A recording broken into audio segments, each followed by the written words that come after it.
There are two ballots is because the new laws require technology to be separated from buildings. And Andrea just talked about, all the investments that were made at the FOIA. But for us, this is the most extensive bond that the district has ever had in its history. And what's really important about both these two ballot questions, for the first time, our district tax base can sustain these bonds and future bonds without impacting tax rates. So we have Proposition A, which is for $1.21 billion worth of B.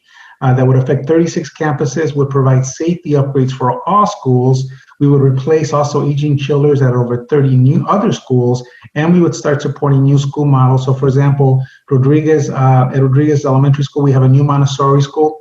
We renovate the classrooms as we move up grades. We did the same thing at Twain as we were adding grades. And then we're also doing the same thing at YWLA Primary. And so in those facilities, we don't want to put a big investment until the models prove out.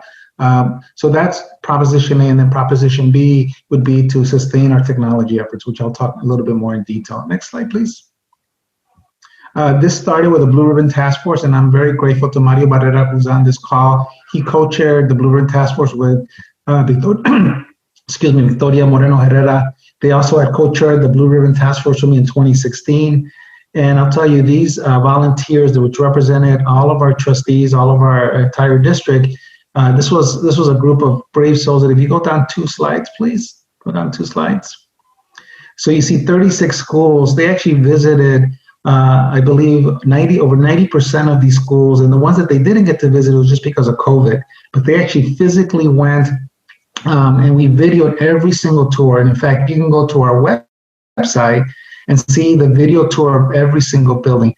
There's 2 categories of these 2 schools. One, schools that are over 50 years old. By the way, we have some schools in this list that are over 100 years old. I learned, for example, Collin Gardens is over 100 years old.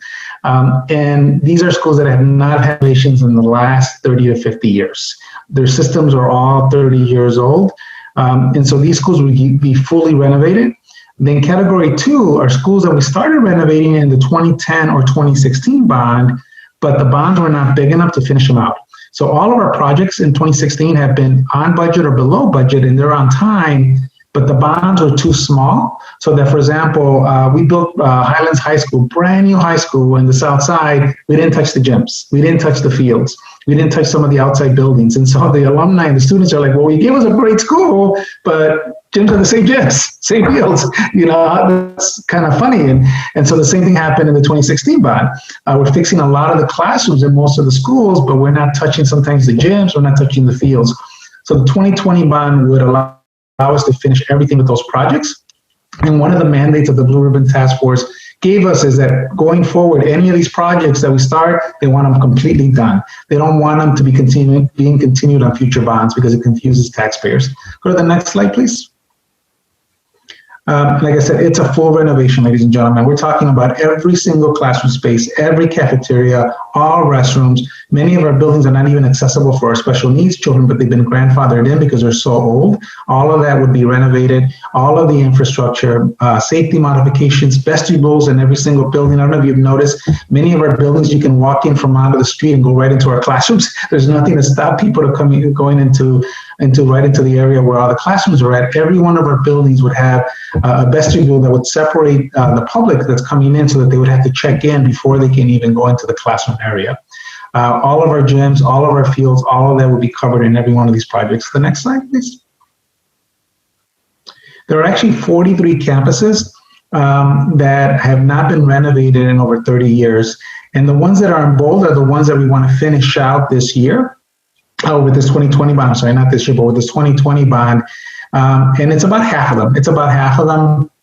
It's actually our larger buildings for the most part. So we really are affecting the most children. But our vision is, especially for our teachers that might be in some of the buildings that are not bolded, is that our vision is that every one of these schools, every single one of them will be on a path to renovation by 2030.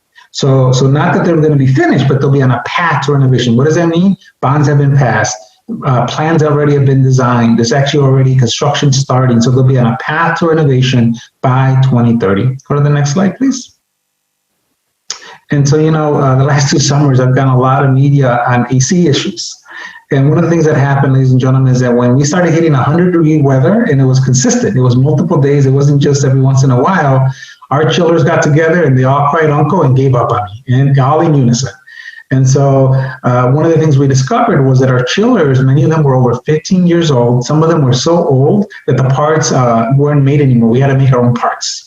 And so in this bond, we are taking care of every single outdated chiller in our district, whether the schools are being renovated or not.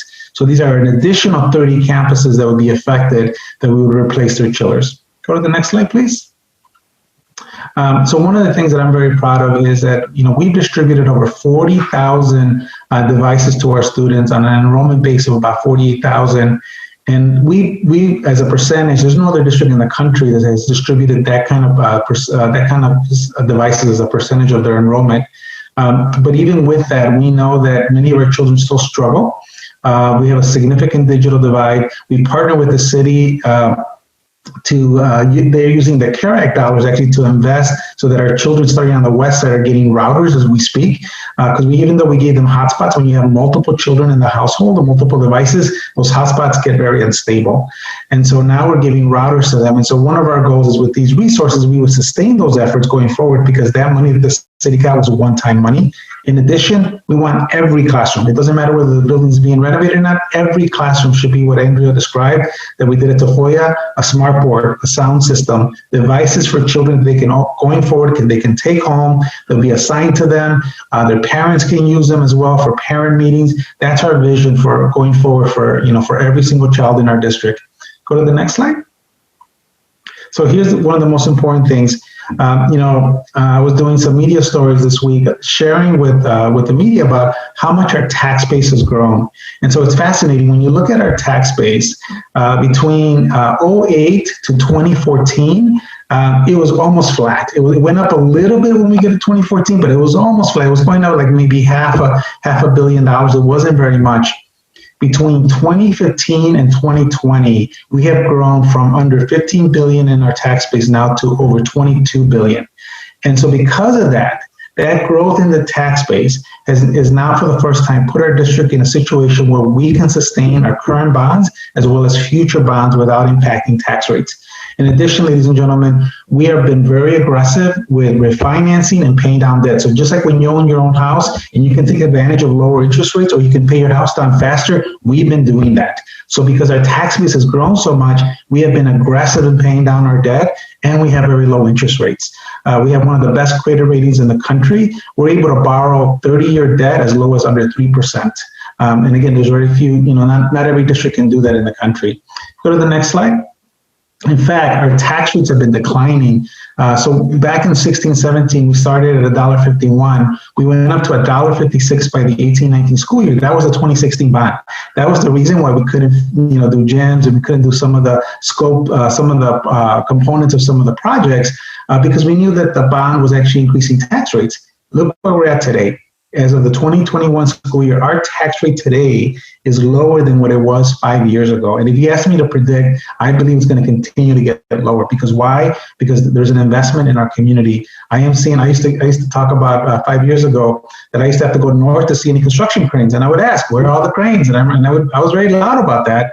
Well, folks, I have seen cranes. I've seen cranes in downtown. I've seen cranes on Broadway Street. I've seen cranes in Southtown. So we're seeing investment. And even with COVID, there are many projects that have been approved by the city that are within our district boundaries. Go to the next slide.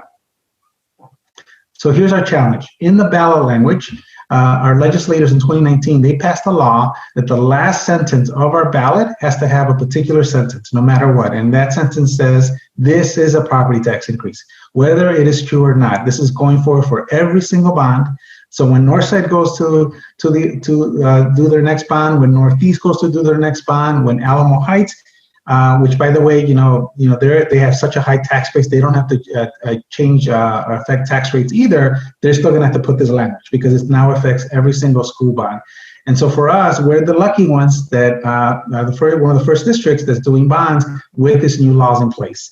And so eventually our taxpayers will get used to it. They're like, oh yeah, they have to say that even though it's not true. It's just a law.